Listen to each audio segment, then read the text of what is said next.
This is Entrepreneurs Get Visible, the podcast for people who want more impact, influence, and income.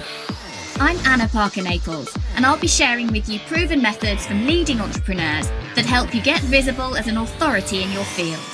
Because anything's possible when you get visible.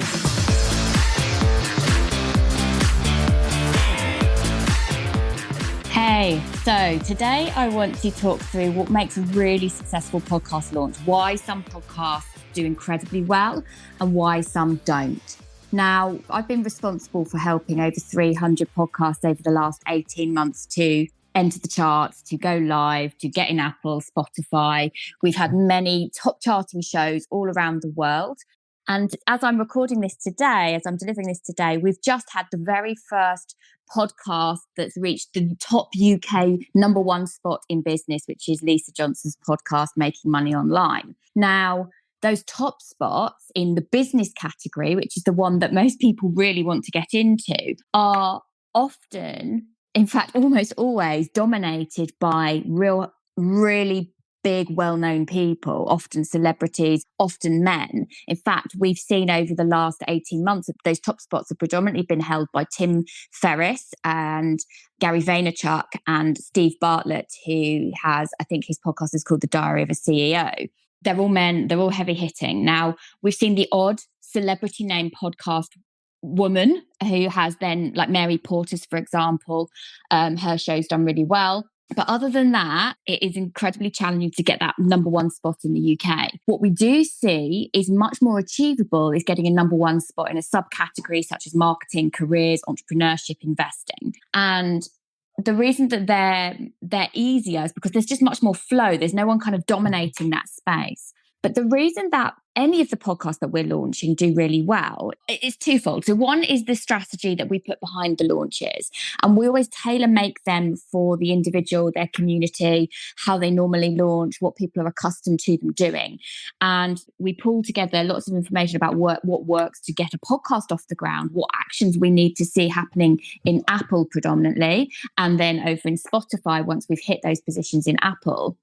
But we always make sure that whatever we're launching isn't just a cookie cutter approach. We're always looking at what's this person known for? What would be the best way to engage their audience? So we always make sure that there is a lot of activity happening in launch week. And that's really, really crucial. The amount of people who reach out to me who are great people in business, really successful businesses, loads of clients.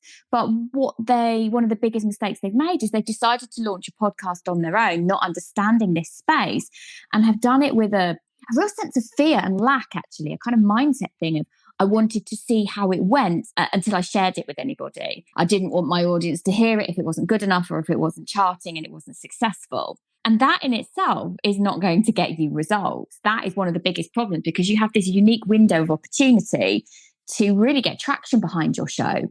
And a lot of people say to me, well, isn't that a bit gimmicky? Isn't it a bit gamey? Aren't we kind of just playing a game and it's not really real? And my answer to that is, well, whenever you've seen something like a piece of music, for example, when we were all growing up and you'd be watching Top of the Pops or you'd be listening to the Top 40 on a Sunday night when you're supposed to be downstairs having your roast dinner, you know that those shows aren't going to stay at number one, but it's still a massive kudos to get in the top 10, to get in the charts at all. And it's a little bit like that with podcasting. Once you become a number one show, whatever category it is, you always have that accolade. Now, I don't believe in fudging the system and putting you in some random category that means nothing for your business. I don't believe that that's the way we should be doing things. That's out of alignment, it's out of integrity. It's not actually going to do you any favors because you'll be reaching the wrong audiences, which ultimately isn't going to grow your business. But if you don't put that effort, energy, and commitment into launching the podcast, you're missing amazing opportunities to connect with your audience. And what happens as a result of that, if you get this right and you get all of that traction right, you are going to get so many more of your audience, your friends, your connections, your following, people you knew from school coming and listening to your podcast, which will then bring people back to your podcast time and again, because the more people who are subscribed in that first week, well, every single week until they unsubscribe from your show, your podcast is going to land in their podcast app. So a lot of the legwork in terms of downloads and listens is done for you, because they're then literally going to be reminded by Apple or Spotify or whichever podcast app they use to listen to your show. That's really powerful, because otherwise, if you don't want to play this game, kind of what are you doing it for? Because surely you want more listeners. The other thing is that when you are able then to trigger the charts and get yourselves in those categories, whether it's a subcategory or a main category, when Apple sees that there's a lot of traction, so that is downloads, full playthroughs of an entire episode, not just listening to the intro, subscribers, downloads, ratings and reviews, all happening on your show, then you're kind of giving the podcast directories an impetus that your show is important, your show is relevant, and people want to hear it. And so what they do is not only do they put them in the charts, and you kind of rank through the charts, but they then also will promote your show in the new show section or the top show section for your category.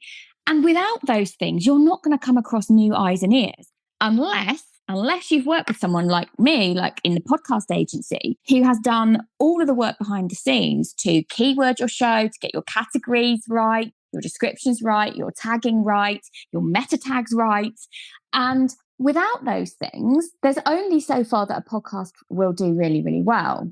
And it's perfectly normal for a podcast to shoot up to wherever it's going to get to at launch and then to come back down again. But if you haven't tagged your show right behind the scenes or got the right keywords or the right description, actually it's not going to be found on an ongoing basis. So when we see amazing launches of podcasts, it's because the groundwork has been done. Now, this week in the top 50 in business and many other categories, we have pretty much all of our shows that we produce are somewhere. We also have lots of members who are in the podcast membership who didn't want to work with us for premium level production, wanted to kind of DIY it themselves. And we're seeing they too are getting great results. Now, that is a huge brand builder. And if you are thinking about doing a podcast, or maybe you've launched your own podcast, but you kept it quiet, well, there are ways that you can fix it, but not without expert help and guidance. So if you can't afford any help, then have a look at my book, Podcast with Impact, How to Start and Launch Your Podcast Properly. The important word is the properly, because I've been on both sides of the table. And in fact, also, so has Lisa Johnson's podcast reached #1 in business just today. But she also, like me, had an earlier podcast where she was clueless about what she was doing and how to work this space. The other thing is that the podcast space, the podcast world has grown exponentially over the last 18 months since we've been in lockdown. It's now a very different ballgame. And if you don't play by the rules, if you don't do things properly, you won't get the results that you want. So I just wanted to share that these things don't happen by accident. Even if you have a big audience, if you don't work out how to engage them properly to get the results and the actions taken that you need, you won't get the results. One of the reasons that Lisa's podcast has worked is because we've been really intentional about what she's been sharing. She's been really honest and open in her content. So people really buy into that, really trust her as a result of that. But also she's done all of the actions to make sure her audience are taking action. And that's really important. So I just wanted to share, because some people, obviously, they don't have as big audience as that. And that doesn't mean you still can't have a successful show, but you have to put the legwork in. And that's why we're seeing that we get so many #1s, #2s, #3s, top 10s, not just in the UK, but all across the world for the shows that we put out there, because we understand all of the components that it takes to have success. So that's it for me. And if you haven't gone and had a little listen to Lisa's podcast, go and check it out. It's currently #1 in business in the UK. It's called Making Money Online with Lisa Johnson. Thank you for listening to Entrepreneurs Get Visible. To get your free checklist on how to raise your profile and to find out about our community, go to annaparkernaples.co.uk/get visible.